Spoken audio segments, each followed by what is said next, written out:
The last story we have here is about the Akira movie that doesn't seem to want to die. WB has apparently brought the movie back from the dead, more or less, by bringing on board the director named Jaime Colette Serra. I guess he's like a director who's most well known for making the 2005 remake House of Wax. Classic horror film. Go out and rent it at your local Redbox today.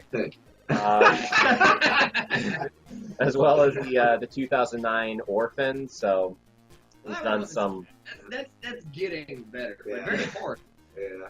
So this is like a progression anyway, but like he seems to have more of a feel for like kind of the B-level horror movies, and also like it's supposed to have kind of like a lower budget too as well. Which for you and I, Quan, like being Akira fans, like you can't really like sense like just kind of see like an Akira movie like being made like with like a smaller budget, you know.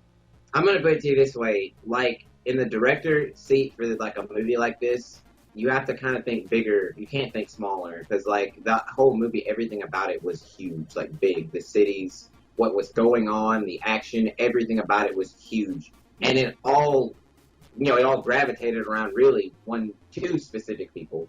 But it's one specifically, yeah. One specifically, but there was a relationship. Hero. There always has to be a protagonist.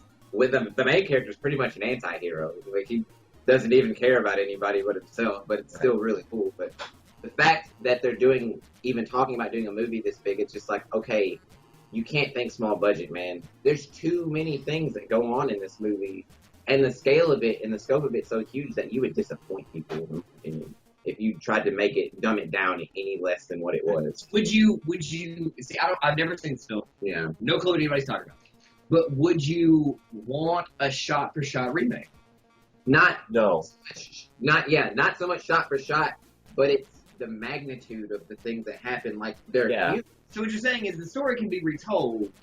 Yeah, some slightly different variations, but the main thing is it can be retold, but you definitely have to like cut out certain things, just simply because I just don't think it would be possible to do a feature-length movie like 2.5, like 3 hours, like let's just say 3 hours max. Even that, if you try to do shot by shot from like the movie, from the anime, would not be possible. Absolutely. Like this is like a movie that you would honestly have like a big like Michael Bay. Michael Bay would be actually pretty good at this movie. Yeah, it involves a lot of explosions and destroying things. Yeah, there's a lot of destruction. It's a lot of destruction, but like you still need to tell like that story of like the relationship between Kaneda and Tetsuo. Yes. Like, you really have to play up, like, the whole, like, relationship, as well as, like, Tetsuo kind of, like, it's really going to have to be, like, a story about Tetsuo primarily. And with this, who's to say maybe he doesn't do make a feature-length Akira film? Let's just say, for the sake of argument, maybe he does something about their relationship before Akira, because they obviously have history. Right. That would be something that you could see in a smaller film. But in the scope of doing a movie this big... Well, and what's the point of not doing the source material at this point? It's a cool idea. Yeah. You would have to dumb it down. You would have to dumb it down. There's no feasible way that he could do a feature-length film with having I really need to see this movie. Yes, you do. As far as doing certain visual things in the movie, they're feasible. Like the whole scene, the nightmare scene, like when he has the teddy bear... The giant teddy bear. Yeah. That's feasible. And that would be real interesting to see. That would be interesting to see. But you know what? I mean, there is so much that can go wrong with this movie that I'm like almost afraid, like especially if you're talking about the final scene. There's so much that can go wrong with that, and I'd be afraid that they would try to change it into something else completely different, much like how they did like the ending of Watchmen. If you want to like make a true Akira movie and try to keep the budget as low as possible, I think I got a director for you. Neil Blomkamp. Oh, definitely.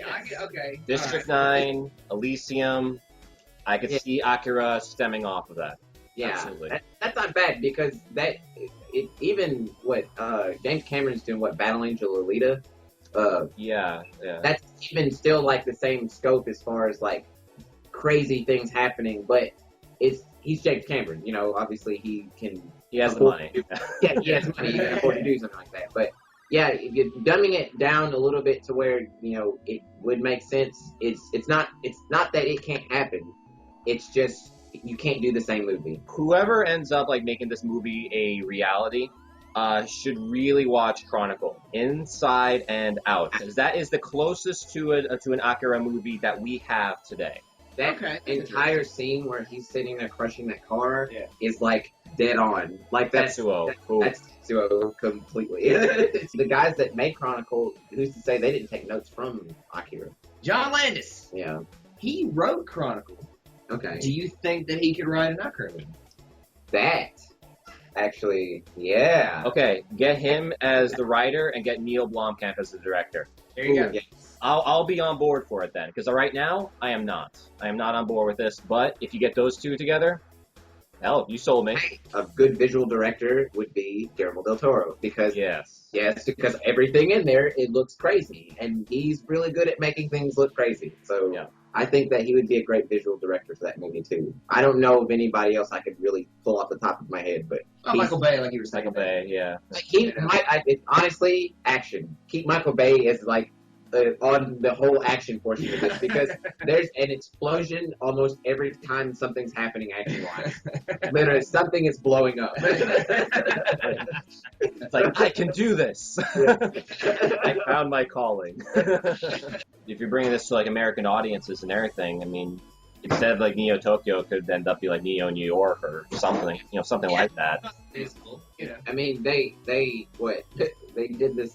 They do that all the time with comic book characters. Sometimes, like Hellblazer, John Constantine. Same difference. It's just they did all of it in America, where most of it takes place. Yeah, Britain. and that's I mean that's like a good example too, actually, because like that was like a movie that was done right while still keeping like the feel and the theme of the comics. Oh yeah. So I mean, like it can be done.